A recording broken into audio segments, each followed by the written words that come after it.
નમસ્કાર મારા વાલા વિદ્યાર્થી મિત્રો, ધોરણ 10 બોર્ડની પરીક્ષાની શરૂઆત આવતીકાલથી થનાર છે. બીજું જ પેપર ગણિતનું છે. એના માટે શ્રી ઋષભ ક્લાસીસ ડભોઈ, હું વિરાગ સર, ધોરણ 10 બેઝિક ગણિત વિભાગ ડી. તમારે 8 માંથી કોઈ પણ 5 ક્વેશ્ચન લખવાના છે. એના આઈએમપી ક્વેશ્ચન હું લઈને આવ્યો છું, જે તમને બોર્ડની પરીક્ષામાં ઘણા ઉપયોગી સાબિત થશે. વિદ્યાર્થી મિત્રો, પ્રકરણ 6 ની અંદર સમપ્રમાણતાનો મૂળભૂત પ્રમેય અને બીજો પૂછાય થેલ્સનો પ્રતિપ્રમેય. આ 6.1 છે અને આ 6.2 છે. દાખલા એને પૂછવા હોય તો સ્વાધ્યાય 6.1 માં દાખલા નંબર 1 અને 2, 6.2 માં દાખલા નંબર 2 અને 15 અને ઉદાહરણ નંબર 7. વિદ્યાર્થી મિત્રો, આ ખાસ તૈયાર કરજો, બહુ એનાલિસિસ કરીને તમને આપી રહ્યો છું. પ્રકરણ 4 માંથી એક કોયડો પૂછાશે, એ ફિક્સ છે. સાહેબ કોયડામાં આવશે શું? તો વિદ્યાર્થી મિત્રો, એ કોયડાની અંદર આવશે ઉદાહરણ નંબર 8 છે. પહેલું તો ઉદાહરણ નંબર 8 કયું છે? તો કે 13 મીટર વ્યાસવાળા એક વર્તુળાકાર બગીચાની સીમા પરના એક બિંદુએ એક થાંભલો એવી રીતે લગાવેલ છે. એ દાખલો છે. એ ખાસ અવશ્ય તૈયાર કરજો. ઉદાહરણ નંબર 8. સ્વાધ્યાય 4.2 ની અંદર દાખલા નંબર 4, 5, 6 એક તો કાટકોણ ત્રિકોણના ભેદવાળો છે. એ બોર્ડનો ઘણો ફેવરેટ દાખલો છે, પૂછાતો રહ્યો છે. એક કુટીર ઉદ્યોગ છે 6 નંબર ઉપર, અને 4થા નંબર ઉપર દાખલો એવો છે કે જેના વર્ગોનો સરવાળો 365 થાય એવી બે ક્રમિક ધન પૂર્ણાંક સંખ્યાઓ શોધવાની છે. સ્વાધ્યાય 4.3 ની અંદર દાખલા નંબર 3, 4 ને 5 આ કોયડા છે. એમાં પણ સૌથી વધારેમાં મોસ્ટ આઈએમપી કોયડો હોય તો 4થા નંબરનો કોયડો છે. બે મિત્રની ઉંમરનો સરવાળો 20 વર્ષ છે.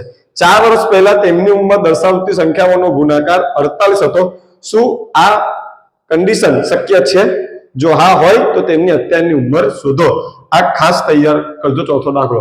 બરાબર વિદ્યાર્થી મિત્રો, પ્રકરણ 5 એનો પણ એક કોયડો વિદ્યાર્થી મિત્રો પૂછાવાનો છે પરીક્ષાની અંદર. એની અંદર ઉદાહરણ નંબર 9 આપણે એનાલિસિસ કરીને લીધું છે.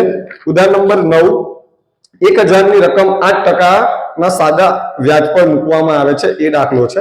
તો 30 વર્ષના અંતે મળતા વ્યાજની ગણતરી આપણે કરવાની છે. એક દાખલો છે. 10મું ઉદાહરણ છે, 14મું ઉદાહરણ છે, 16મું ઉદાહરણ છે.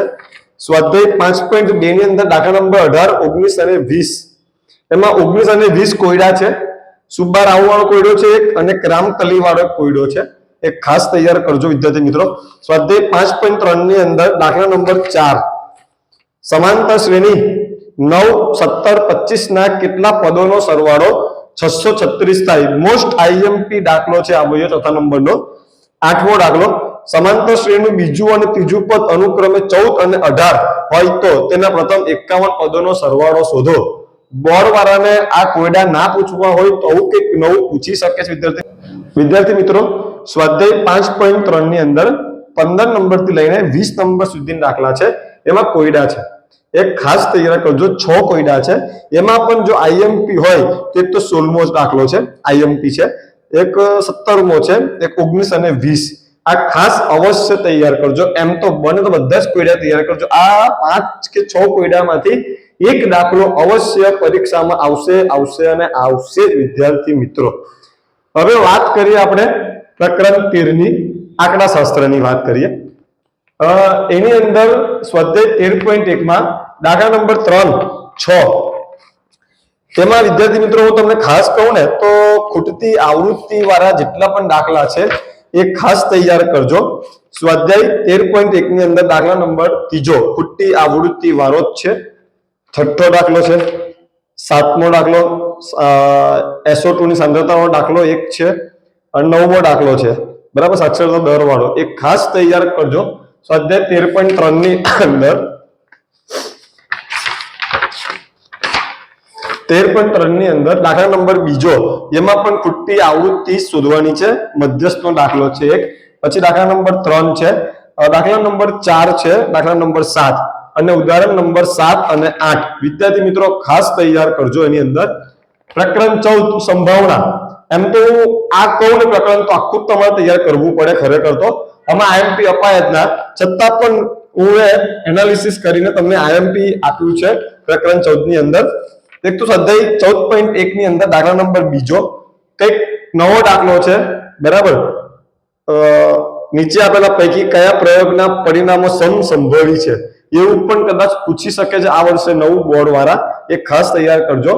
10મો દાખલો છે, સિક્કાવાળો દાખલો એક છે, 12મો દાખલો છે, પછી 13મો, 14મો, 15, 17, 23, 24 લખ્યું છે. આ પ્રકરણ તો આખું જ તૈયાર કરવું વિદ્યાર્થી મિત્રો. એનાલિસિસ કરીને હું તમને આપ્યું છે વિભાગ ડી નું.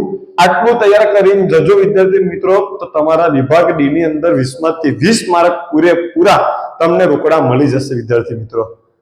Thank you.